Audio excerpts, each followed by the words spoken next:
Good morning and welcome to Morning Coffee with Brigid. I am Brigid Burke and it is now the 16th of September. It's actually a beautiful morning and I've woken up quite late. I woke up at I think 20 past 6 and I went to bed not too bad. Good morning, Alex. Just noting it's quite beautiful day today. I think it's going to be a very cloudy week, but when they say cloudy, initially they were talking about rain almost every day and now I think they're just talking about Wednesday, which is good because my friend and I are going to Sleepy Hollow tomorrow, so that's right. We usually make an annual trip up there. When I was comfortable driving, I used to just drive up there. I had a membership to the Hudson Valley Historical, and I used to go up. Good morning, Joanne. So I used to go up all the time to, and good morning, Pat. I used to go up to Sleepy Hollow on my own regularly. But now I'm just, it's driving up 287. I think the last time I did it, I had a really hard time driving home because my friend and I, who I used to work with, we went to, they have like midnight cemetery tours. Okay, good morning, Sam. And so really they start at like, they start at 9 p.m. and they're lantern tours. So you actually get to walk around like the cemetery by the Headless Horseman Bridge and all that cool stuff. And we did that.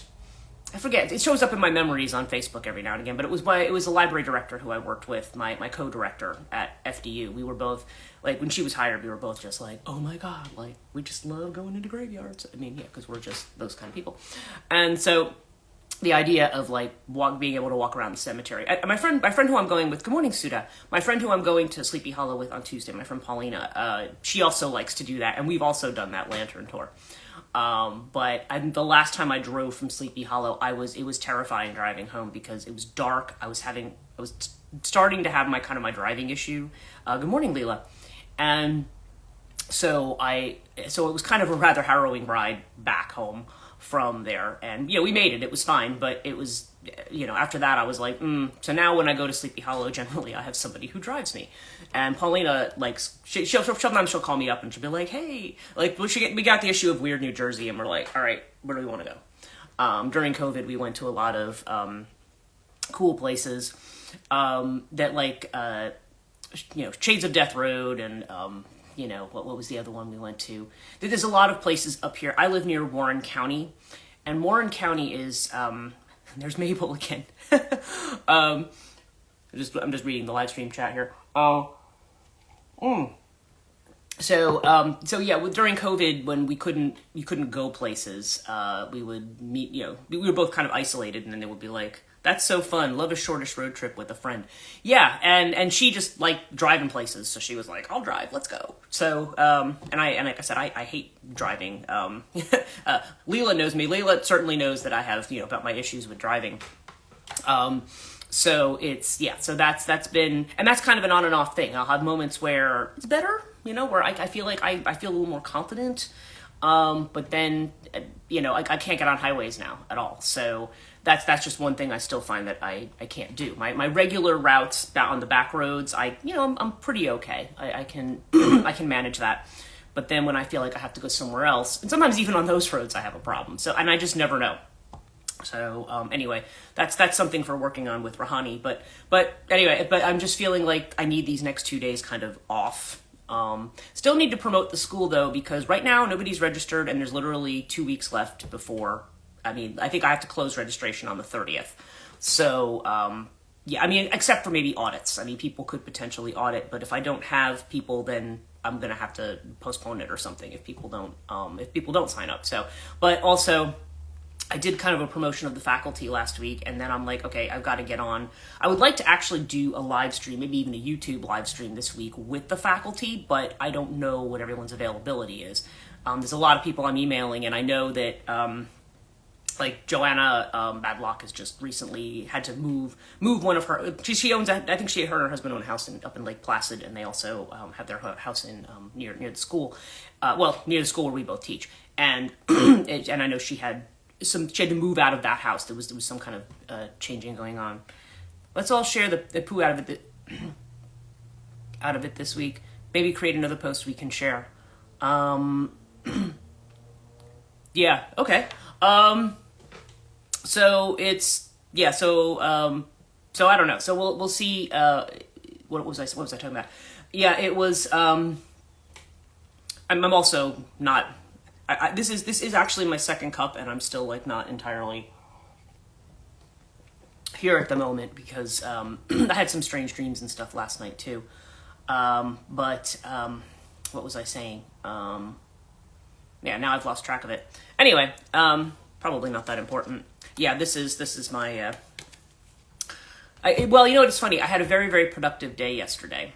Yesterday I was really like sharp on the ball and on top of everything. I had 6 readings to do yesterday for the channel. Lake Placid. Oh, thank you, Pat. Yeah, she'd moved. I was just talking about the faculty. So she was very busy with that. I know that she had, and she's got a lot of other things going on. I know Kate Kinsbury has a lot of things going on her plate too. I mean, where I'll get these breathless like WhatsApp messages from her, but I know she's also very busy, and she's on some deadlines for a book and some things like that as well. And then Max, I just haven't heard from, but I do know that when Drew opens, that he deals a lot in administration with international students and stuff, and frequently he is just like, overwhelmed. So at some point this, I would like to just try to do a live stream, even just like an hour live stream with them where people, my ankles got eaten up, my mosquitoes. Oh, that's right. Cause Joanne was actually at the lake yesterday. We had our class last night. We had our intuitive development class where we all practiced remote viewing, that was kind of fun, I think, actually. And I think most people like kind of, like it seemed like the first one was like I think 3 out of 4 people like really got a lot of the imagery. But the one thing about that was that I think some people were looking at it going like, oh, I didn't get very much in that one. But it's like, well, but the idea is that you got something. Like it's not, as you practice, you start to perceive more and more, and so it's not something, people don't necessarily get a whole lot out of the gate. Oftentimes you may get more in something than you expect. And Joanne, I feel like, was kind of like, she was like ahead of the game. Like she predicted the next one. At least in some of them. The first one, though, like a lot of people, I was just like, wow. People picked up on a lot of specific details in that one. And there is a cool site. What was it? What did I say it was called? I have it bookmarked. Intuitivesomething.com. And I'm going to send that to the group along with the PowerPoints today, that I did. Well, that I had done for the class. So just to explain how the whole process is done. But it's something that people can practice with. The whole point of the website is that people can also practice on their own. I was just looking around for certain targets. Intuitivespecialists.com, thank you. And that was it. It's not something I do regularly. It's a random thing. I wrote in my... Okay, she's finishing her message there. Yeah, I wrote in my notes. Oh, okay, yeah. So I'll send it out anyway so that people just have it who maybe didn't get a chance to write it down. And...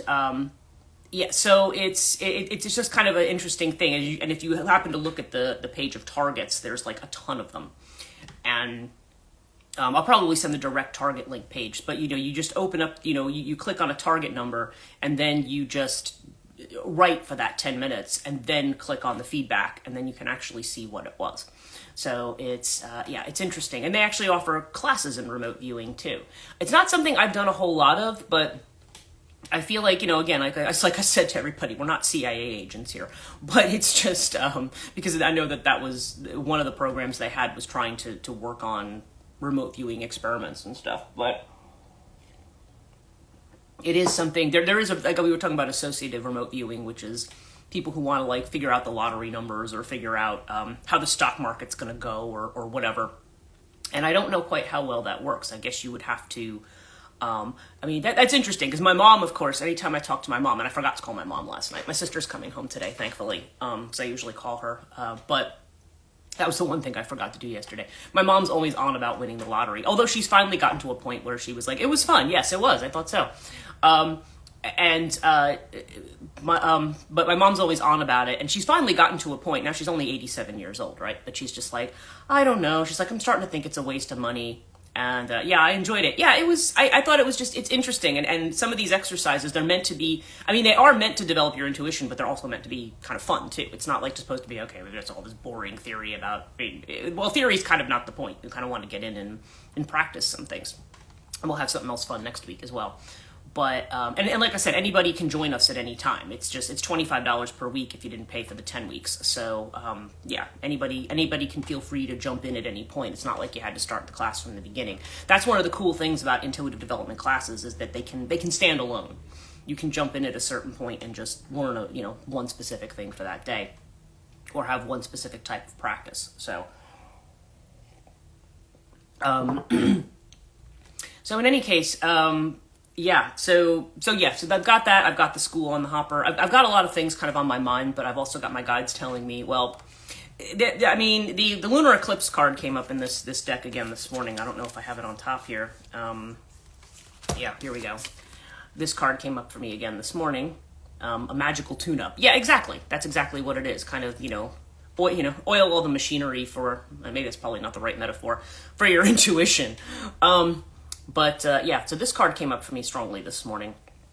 And of course we are having a lunar eclipse tomorrow night, between Tuesday night and Wednesday morning. Now the thing about the lunar eclipse that it's a partial lunar eclipse. So people say, well, it's not quite as powerful as a total lunar eclipse. That said, it is during a supermoon. And supermoons are just when the moon is at its closest point to the earth. What do they call that? I'm trying to remember which one. I always forget which one. There's perigee and there's apogee, and I forget which one it is. Somebody here probably knows. And so the moon is at its close. Like if you look at the moon in the sky, it looks like it's pretty close to the earth because it looks big, and that's why. So it's even more strange. Yeah, exactly.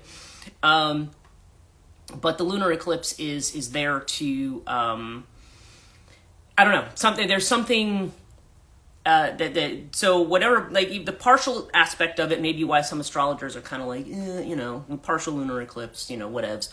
But honestly, I think there's going to be, because of that aspect, it's actually kind of adding to it. It's almost like pumping it up to the level of a full total lunar eclipse. So, and it's in Pisces, don't forget. Every reading, it's there to taunt us. Well, actually, every reading that I did, remember I had done a reading a couple weeks ago on the 9th house, and it was really interesting because every reading I did yesterday for Libra through Pisces, because, I only do 6 signs a week, was like Thoth was appearing in the 9th house, and it just kept showing up, and it kept showing up with really, really like good cards, like 9 of Cups, 10 of Cups. There was all these cards of expansion, basically. We probably couldn't handle a full lunar eclipse, so thanks for taking it easy on us. Yeah, it's, I think this one, it feels like whatever's changing, like a lot of us have been kind of stuck in this limbo with a lot of stuff. There's kind of like this talk of what's going to be coming, and when we're all like, okay, so when is that thing going to be coming? And I think I had another moment like that last night. And actually, that kind of leads to the thing that I was thinking about today, because we also talk a lot about control and control of things. And what I found was that I started watching, because how you lay awake at night, like no matter what you're doing during the day, when you lay at night, when you wake up and your mind starts to work at stuff, I find that this happens, and I don't know if this is the same for you guys, when you've had a very, very productive day, and you've gotten like yesterday was a day where I had a list and I got everything done on that list except calling mom because I forgot to write that on the list. But that's just one of those things I do. I don't usually. I was doing it every day, so I'll have to call her this morning. But my sister, I think, is back now. Not that my sister is going to call her right away. My sister's going to want to get home, get some sleep, and then maybe call her later. But so you almost get into this mode of like, okay, this is done, and now this is done, and now this is done. So you get on this roll of saying, okay, everything's going to get done. And that's where I think we fall into the trap, because then we start saying like, okay, well, now that that's sorted, now I'm going to get this thing sorted. And the thing is, some of these other things that we want to get sorted are not things that we can sort right now. Like for me, because of the screw up with my paycheck and stuff, I'm like, okay, well, I was going to rent a power washer. I was going to do stuff for the outside of my house. That's all got to wait because I can't, I can't do it right now. I don't have the cash to do that and some other things, right? So I have to wait. So I'm sitting there. So you get frustrated. And that's when the frustration starts to come in, and that's when you start to catastrophize. That's when you start to go, oh, well, I'm not going to have it. Well, that means I'm not going to, be able to do anything. I'm never going to be able to do anything again. And then you kind of your mind just starts getting into this loop that's like, wow, I can't do this thing right now. Everything in the future is bleak. And when we do that, and I kind of caught myself doing that, and I was like, well, hang on a minute. That's not necessarily the thought process that you have to have about that. Because there's a whole lot right now. It's so true. Yeah, exactly. Yeah. I mean, immediately but it comes in a moment when we feel like we're in control of things. And that's kind of the paradox, because in order to feel comfortable, we like to feel that we got our crap together, that everything's in order, everything's sorted. And then we start projecting forward and saying, well, the more crap that I can get sorted, the more I can just relax. But that's the other thing too. You're not relaxing when you're doing that. You're like, well, okay, good. Now I finished what I have to do today. So now I can use this extra space to do more stuff. And that's the way we do things. That's the way we're conditioned in this culture too. Like, okay, great, I have an extra hour. That means I can rush in and I can do some more of this. Rather than saying, great, I did everything I need to do today. I can just sit back, make a cup of tea, have a glass of wine, whatever you're going to do, and just relax and enjoy something. It's like, we don't do that. We're like, oh, that means I have I have an open spot on my calendar. Now I can fill it with something. And that's the control mechanism right there. That's kind of that cycle that we get into of trying to control stuff.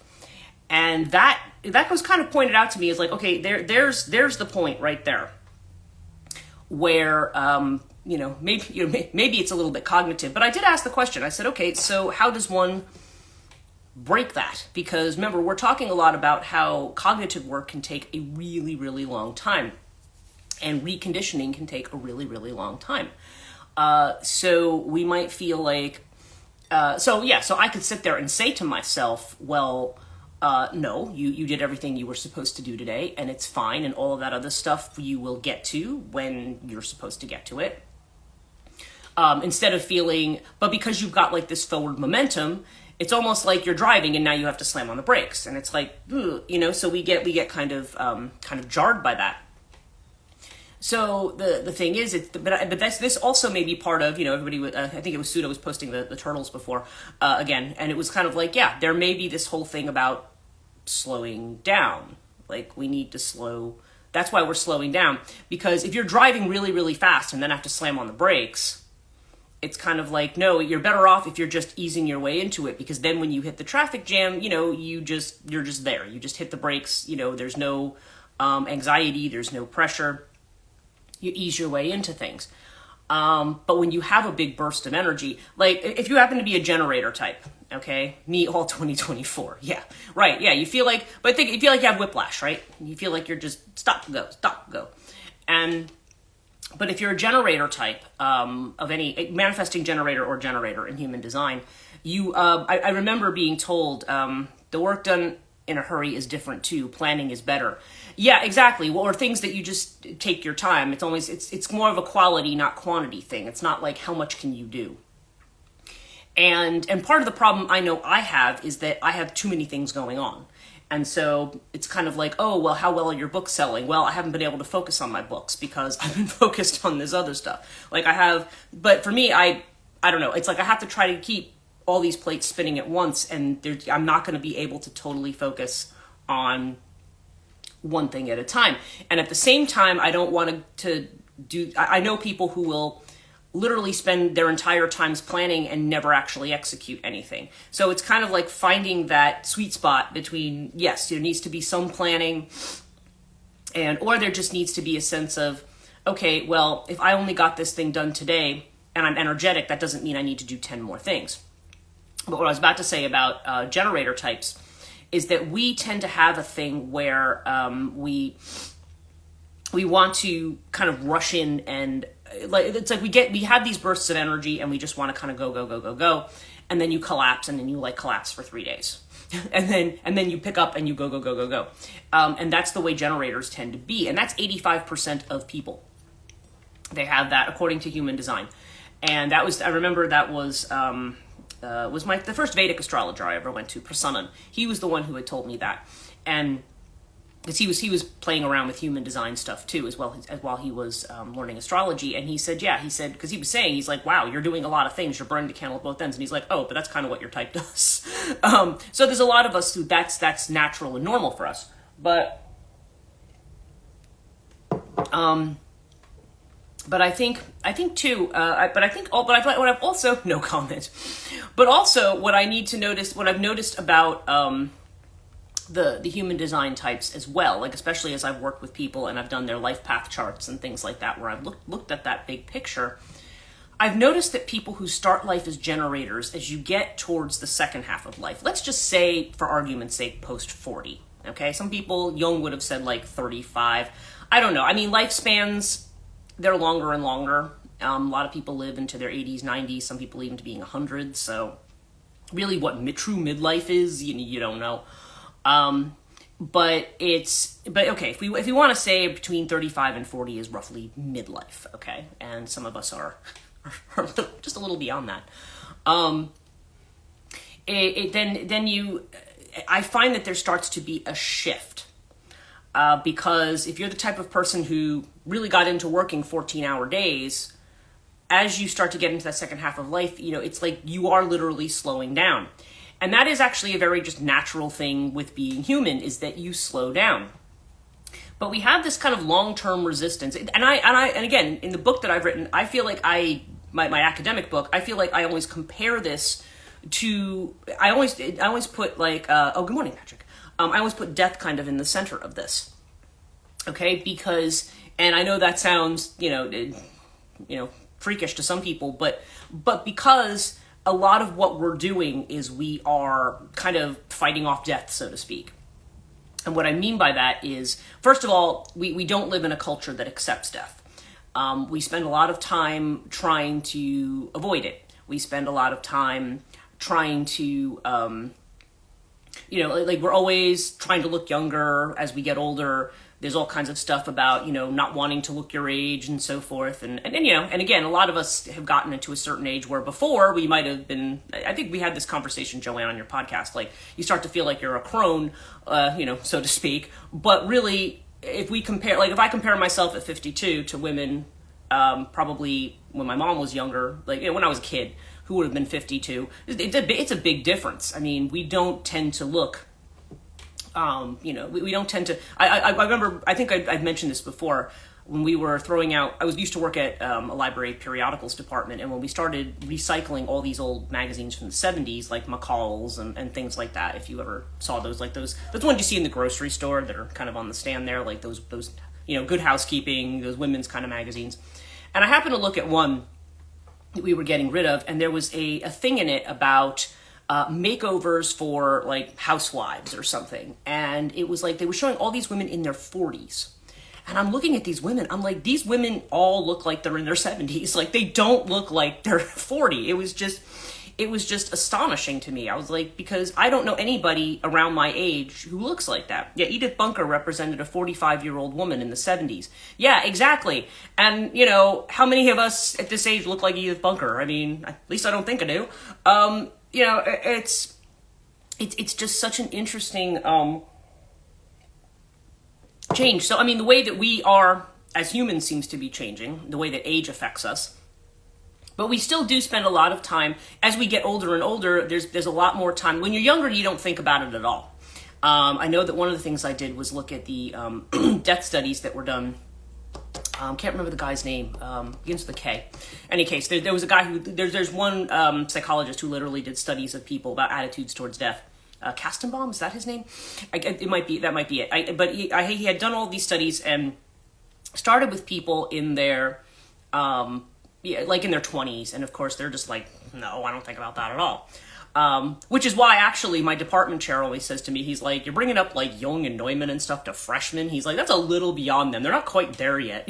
But that's a lot of my focus. So, of course, to be fair, he also brings up Jung. He's more of a Northrop Frye expert, but he also will bring that stuff up in class as well. So I'm like, well, you do it too. And I think it's interesting, but The Onion actually did an article on the 20-year-old talking about confronting their shadow and so forth. And, it was actually kind of a musing, like, piss take on trying to look at this stuff when you're in your 20s, because a lot of kids in their 20s are just like, they just don't get it. Their frontal lobes haven't even closed up yet. I mean, they don't get it. They're not there. but when we get to those different points in life, as we start to get older, there's more and more of a pressure to be more like we were in our 20s, right? To kind of recapture that, whether we're recapturing it physically in terms of how we look, or even energetically. There's a sense that we're going to keep working and working. Remember, the retirement age used to be around 50 or 55, okay? And now it's like, no, retirement age is like 70 now. And I'm sure by the time I reach 70, it's going to be even farther, It's going to be farther out. So yeah, it's interesting. And when we get, and when people actually get to the point of being what we think of as really old, like maybe not able to walk as well, like somebody who is my mom's age, who she needs a walker half the time to get around, not all the time, but somebody who's very fragile, who is whose hip could break at a moment's notice, people who just like my dad, who had Parkinson's and who couldn't walk anymore, and was kind of losing his sense of what was around him, and needed a lot of help with regular things. It's almost like you start as a child needing your mom or your parents to feed you and to do different things, and then as you get to the end of life, you're kind of almost going back to that, where there's all of those kind of bodily needs. You need somebody to take care of them. And what we end up doing, a lot of people, is just putting them in nursing homes, and those nursing homes are incredibly, incredibly depressing places. I don't care how many activities they have. Every nursing home I have had to be in for an elderly relative is effing depressing. This is why none of us want it. We're all like, no, I'd rather die in my bed than go there. We just don't, it's just not that kind of environment. And frequently, because things like social services are not valued in this kind of society, because we only value people who can work, right? We value people who, come on, get up off your duff and keep working, even though you're in your 50s. And I think Jenny had actually made that point to me. I think that was the point she was trying to make to me. She's like, yeah, but we worked 14-hour days. She's like, we both worked, really university admin, both of us. But we did this for a long time. Like I think I've said before, I've had mornings I would get up at like 3:34, I would get showered, get dressed, do my meditation, whatever I was going to do. Then I got in the car by 6, I had to get to work by 7, or I had to get up to the university. I would teach a class, I would drive there to my other job, where I was either doing digital archiving, or then when I was promoted, I was the head of the department. I'd be there for 5-6 hours, then I'd have run downstairs, heat up something for dinner, run across the street, and take 3 hours of grad classes. And then I'd be leaving at 10 o'clock at night and driving home. And I was an hour from my home. So, and then you get up the next day and you do it all over again. Yeah, it was not, we did years of that kind of stuff. I did long hours, migrating, library systems and doing stuff like that. And so we've kind of reached this point where, yeah, I'm ready to retire, I'm ready to do this simply as something that I do for enjoyment, where I should have an income. But we frequently don't, because it's way too expensive. Even having the income that I had when I had left the job, anything that I took from that, because I was not retirement age, which is 65 in their estimation, I can't touch that money without penalty. My brain still wants to, my body is like, F no. Yeah, exactly. It's, and that's the problem that I have, is just that I will have, I talk about the headaches that I get. I talk about just certain pains that come in, and they just come in at this stage of life. It's not like we're doing something wrong. It's just, that's just what happens. And so you are slowed down. You're just kind of like, okay, I can't do as much. But we are conditioned to go. And we're told that that's the way it has to be. And then we start to get frustrated, and then we start to catastrophize. That's the point at which we do it. We start to stop and saying, well, okay, I did the things I needed to get done today, but it's not enough. There's always that not enough. Like, we always talk about people who are we often have that feeling that we feel other people feel that we are not doing enough, but we also don't feel we're doing enough. That's always the way it is. We're always not doing enough. And I think one of the pushes that we're seeing towards community in a lot of the readings and stuff that we're getting, and in the guide messages that not just me, but that a lot of people are getting, is just like, look, you're in a community of support. There are people around you. You don't have to carry the world on your shoulders all the time. There are people, there are friends, if people kind of work together on things, it would not be such a high pressure thing. And also, we always have a sense of urgency about things. My friend Dan had said to me once, Dan is my friend who knows about Gnosticism. my friend's husband, really, but I met both of them around the same time. And he also is very good with astrology, and he had said to me when he had seen my 12th house Saturn, he says, sometimes when people have Saturn placed in a certain way, they have where Saturn is tells you how you feel about time. And he says, and in the 12th house, this is just for me in particular, because obviously not everybody here has 12th house Saturn, but he says, then you always seem to feel like you don't have enough time. Like there's always, like you're running out of time. And that's the thing when I connect it to death, like we're running out of time. Hurry up and do, it's like we're running a race, and hurry up and do, make the maximum time, do the maximum amount that you can in this space of time. Because if you don't, you're going to lose somehow. You're going to lose something. And, and the thing is, I think what we're kind of trying to be shown is like, whoa, that's the way that our culture lives. That is the way, even, I don't care which political campaign you're talking about, there's a lot of talk about hard work, okay? That we all work hard, Yeah, we all work hard. That's Capricorn stuff, okay? That's Earth-based stuff. Remember I told you we've been, for years, even before Pluto went into Capricorn, we've been in this phase of earth and water. And certainly the mythology of the United States in particular is built on capitalism.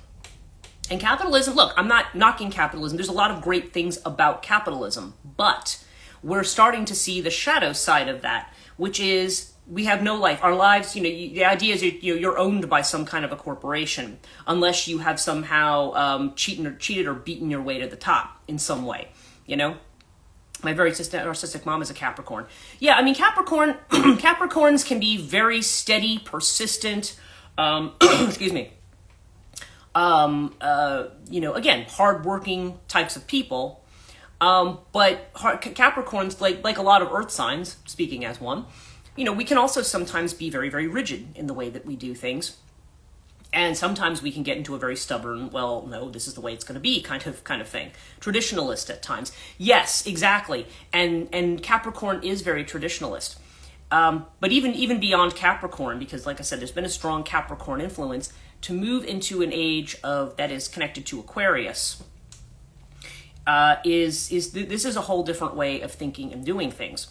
It's the case of, I'll hear some of these pundits on TV who will be talking like, well, kids today, they want to be on Instagram, they want to be influencers, they want to be this and that, they're all lazy, they don't know how to work. And I'm like, maybe they're finding a different way to work. If you have somebody who's 19 years old and can just take pictures of themselves every day and make a ton of money, I think I would call that envy if you don't like that person. I mean, yeah, we could say, well, what are they contributing to society? And it's like, well, but is their contribution have to be tied to money? Does their contribution have to be tied to money? Yes, exactly. Does it have to be, do we all have to be tied to, when we look at 10th house and the idea of legacy, we're back around all this Saturn energy, right? Because Saturn is 10th house. But our legacy is not necessarily about how much money we amassed.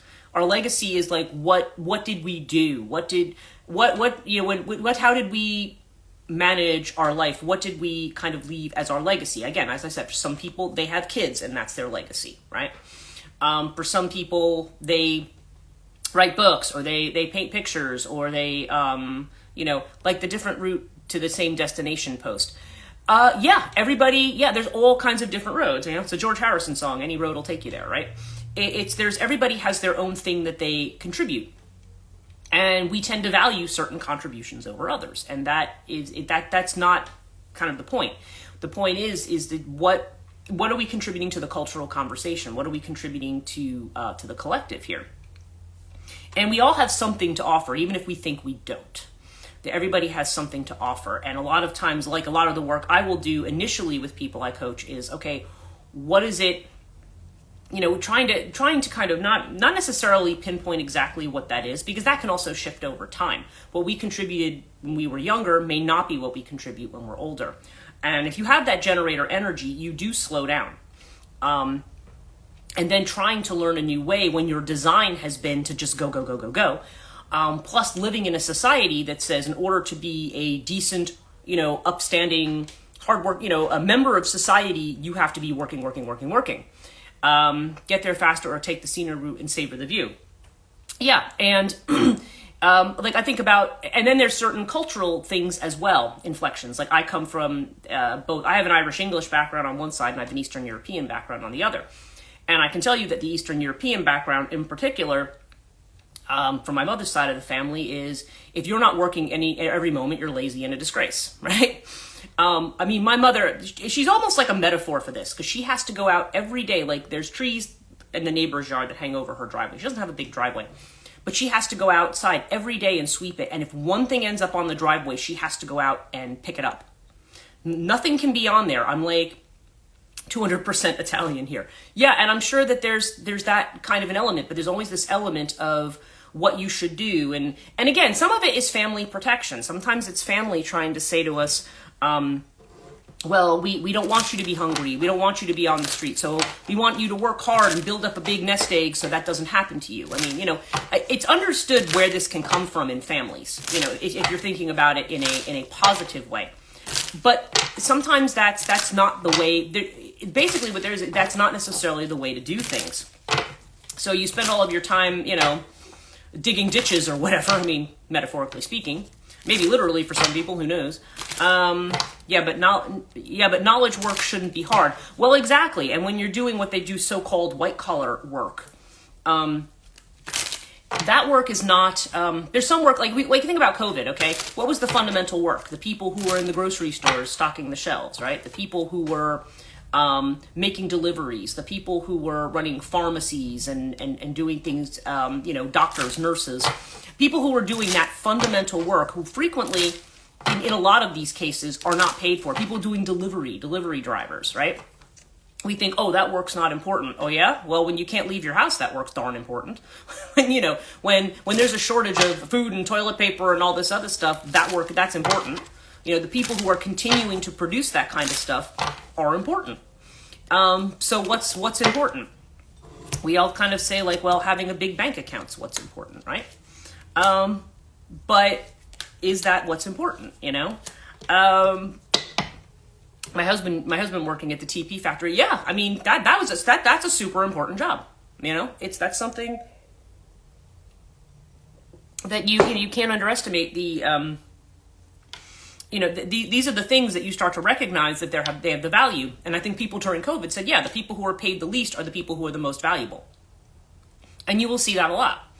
And yeah, when you have a job that's an office job, yeah, that's not supposed to be the same as if you are doing more than we do. Yeah. And then if you're doing manual labor, or if you're doing other kind of work that's more hands-on. And we also tend to denigrate people. Again, remember what I've said about the earth, the high and low thing, and the way that we tend to devalue things connected to the earth. So people who are more salt of the earth people who do manual labor, people who do, production, people who do things that require the use of your hands, we tend to denigrate that kind of work and say, well, it's not as good as the university degreed person who does this, which may be why you have some of this kind of working class backlash against people who have degrees. And a degree doesn't necessarily make somebody any smarter. And a lot of times now that's the expectation. This is why I'm not the type of person who thinks everybody needs a degree. I think it's useful for people to learn certain things and to understand the competition. That's my point. The criteria for jobs should be different, not necessarily the value associated. Yeah, well, exactly. And it's different. It's different, right? It's different criteria. Craftsmanship is a lost art. Yeah, a lot of places. I live in a community of people who do a lot of that hands-on kind of work, and that's just it. And it's just different. Like I said, we all have something to contribute, and for some people, that's what they have to contribute. Like my dad was not, like I've said, is never a reader. He was somebody who was very hands-on, but he also understood electrical systems and engine. He built his entire house, our entire house that I grew up in, and he did all the electric and everything. And he had somebody come in to inspect, and they said, "Oh, who did this work?" He's like, "Me." He knew he was a natural for that kind of stuff, but he would never sit down and read Shakespeare. That was not his thing. Everybody has a different thing that they bring to the table. Everyone's a different facet of this. Alan Watts had talked about this when he had said that when they had been approached by scientists in the 60s when they were learning genetics, said, okay, we can produce any kind of human being that you want. What are the kinds of human beings that we can produce? And actually, when you do IVF, that is a thing. Like when my grandniece was my first grandniece came from IVF, and when she did, it was like they basically genetically engineered her so that a lot of the potential family defects were kind of like, coded out of it, which was really interesting. Although she's got vision problems, and I'm like, yeah, you missed that one. But they have, so there was the idea of, well, what kind of human beings should we breed? And Alan Watts' response to that was, well, be careful about the idea of trying to breed a race of super people, because the problem is you don't even know what that is. That was part of his lecture, saying you cannot improve yourself. And that's what it kind of comes back to. You cannot improve yourself. You are what you are, and you need to appreciate what you are and what you bring to the table. What you bring to the table is not necessarily, everything that we value has to be something that makes a lot of money. And it always has to be about making a lot of money. Now, we need to make enough to live, and we don't live in a world that's cheap these days. That's the problem. And we have to, and the value of what we're offering, a lot of times it becomes comparative, okay?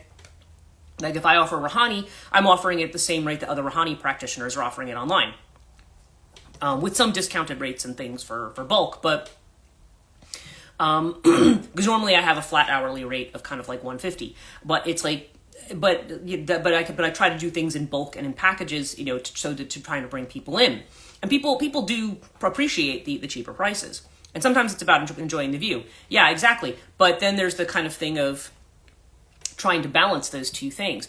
But I don't know. I feel like we're moving into a time where this idea of the way I'm going to solve this is by working 100 hours a week.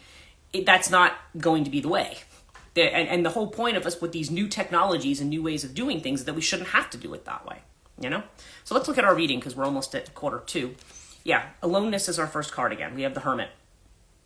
So the Hermit is, again, this is that taking that time out. This is, Joanne just said enjoying the view. This is kind of about letting our inner light kind of shine. And that's about getting back to inner voice, getting back to what our inner light is. Like how do you light the way for other people? How do you light the way on your path? Whoever you're shining your light for. And it's not always the people that you think it is. And it's not going to be everybody. Not everybody's interested in what we have to do. And that's okay. I mean, we can't please everybody. But this is about, again, we talk about that quality of not only being alone, but also of having that introspection. Pay more and get less. Certainly in this society, yeah, that's definitely true. Now, our inner feeling, here we are again. Okay, everybody, we've got our turtle back again. Slowing down. There's a recognition, literally like I said at the beginning, there's a recognition of slowing down, of recognizing that, and even the aloneness card to me is a little bit about slowing down, about taking a step back, and about thinking about things, okay? And because the external feeling of which we are aware is this. Okay, you have the 10 of Wands. We had this the other day too. Suppression, yes, yeah, Mabel's back. So we've got suppression here. This is the suppressed energy, carrying the world on your shoulders. And not only is this have to do, because we've talked a lot about expectation. Spot on, Mabel makes another appearance. We have, it's not only the suppression that we get from the outside. Remember, I talk about not differentiating between inside and outside.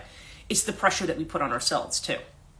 When we have done the things that we're supposed to do, then we still feel like, now I could do this thing, and now I can do this thing, and now I can do this thing. And when you're at a stage in life where you're not like the little Energizer bunny, like your little battery's running lower and lower, then it's like, okay, how do you adjust to that? How do you change? Okay, this is about transitioning, because this is not sustainable if you want to live. Basically, we have to have a point where we don't. Or if we just don't want to feel bad all the time, enable a way of thinking. Right. And so that's what I was saying about you reach that point where you suddenly realize that a lot of it's about control. So what is the answer that the cards are giving? Well, here we have the Three of Pentacles. This is the guidance card, okay? So this is about our guides. We can see the Master card too. There's like the forces in our lives that can see things better than we can, whatever you want to call those forces, whether you want to call them angels, whether you want to call them spirit guides, whether you want to call them, whether it's a guru, whether it's whoever it is, they see things better than we do. And they're trying to show us based on the big picture that we don't see. And so this is also why I'm kind of big on, let's try to listen to our intuition, listen to what our guides are telling us. She didn't say much, but was present. So wild. Yeah. And our outcome here is, this is the Knight of, is this the Knight? Yeah, this is the Knight of Swords. The fighting card. And what is Knight of Swords energy? Knight of Swords is where we rush in. We have to do everything. It's like, it's literally in the fight or flight response. This is the fight card, right? Fighting. It's the fight card that says, okay, I gotta jump in and I'm gonna be proactive. And that's what I mean also when I talk about the masculine way of thinking. Masculine way of thinking. I mean, think about it. If there's a disagreement between people, okay, let's just say, let's just say a disagreement between people. When there's a disagreement between women, I mean, there can be cat fights, but but a lot of times it's just a lot of yelling, or there could be a lot of discussion, or there could be a lot of there's a lot of verbal back and forth. There's a lot of talking about feelings. A lot of times you want to talk about and say, well, this is how this makes me feel, right? With men, what do when they get angry? They want to go punch somebody in the face. Now, to be fair, I've had moments where I felt like that too. But that's what I kind of talk about when I talk about that warlike dynamic, Ajax versus Odysseus, right? A person who's going to be in your face versus the person who's like, okay, let's step back and talk about this, right? Or let's negotiate this, or let's approach this from a not such a direct, violent, and hostile way of doing things. Okay, but that's the way we approach things, is often very violently. Like, I'm gonna attack this, and I'm gonna fix this problem right now. Damn it, I'm gonna do that. That's this kind of energy, and it's saying when we do that, that can be very impulsive, and you rush in and you immediately do something based on like this flaming reaction that we have to things, or just the determination to just bust out of this energy, and then later on we stop, and then when we have that quiet moment, we go, ooh, maybe that wasn't the best thing to do. Or maybe there was a consequence to that I didn't expect. So in other words, this card is saying stop fighting. A lot of times the mind wants to come in and fight. We say, okay, I'm going to yield. I'm going to let go. I'm going to step back. And the mind's going, yeah, but you can't do this. See, you're on a roll now. Now you got to do this. Now you got to do this. And what's the matter with you? Why are you sitting down? Why are you doing that? Yeah. There's the fighting. And so when we have that point of fighting, that's the time when we want to listen to our guides. However we choose to do that. For some people, that might mean doing readings. For some people, that might mean just meditating. For some people, a lot of times too, if you just ask your guides for that information, a lot of times we don't even think to do that. Jenny always says that to me all the time. She's like, well, did you ask your guides? Did we ask the guru? Did we ask this person? Ask. And the thing is, sometimes you will find you'll get the answer. Just be like Mabel. Yeah, just take your time. Just meander your way through it. But you have this time where you are, because I find that that's true. If I just kind of say, a lot of times that's why you have to say sometimes I give up. And mind you, this doesn't mean you've given up on everything, but I think this is like why we get a lot of Eight of Cups energy. That's it. Forget it. I'm tired of constantly battling with this. I'm tired of constantly, I get something under control and then it's out of control again. Screw it. I'm tired of being in control. Just forget it. Walk away and you go to your guides. You deal with it. You tell me how to deal with it, and then you just walk away and you focus on something else. You go away and you can focus on something. You can watch a TV show. You can go out and take a walk. You can, like I said, for me, I write stories constantly, so I can go back and write an unimportant story. I'm just not going to focus on it, and you know what? The solution will pop up. All of a sudden, or the thing will pop in. Because, there's a lot of people seeing stuff about unexpected things that are going to come in. How are we gonna deal with that? So, anyway, just some stuff to think about this morning. We're over time again, as usual. These are fun. We're getting longer and longer with these, but, So anyway, I hope this was helpful to you guys. Thank you guys so much for joining me. And, yeah, so I've got a quiet I am going to be doing the Cattonia live stream at noon. And then I'm going to be updating stuff, just a few emails and a few promo things that I'm going to be doing. And then after that, I am going to just be chilling out the rest of the day because I need to at this point. I do have all the readings ready to go, Libra through Pisces. So, oh, you're welcome. And yeah, everything will be up. You're welcome. And yeah, so I'm going to try to kind of relax. You're welcome. You're welcome. You're welcome. Remember, just be. Yes. Well, that's easier said than done, but yes, that is always the challenge, to just be. You're correct about that, certainly. You're welcome. And yeah, and some of you I'm going to see this week. I mean, Pat, I know I'm going to see you probably on Wednesday. And of course, I'll see everybody in the morning here as well. And Leela, I'm going to see Friday. So, yeah, so anyway, till tomorrow morning, everybody have a great start to your week, and we'll talk soon. Take care.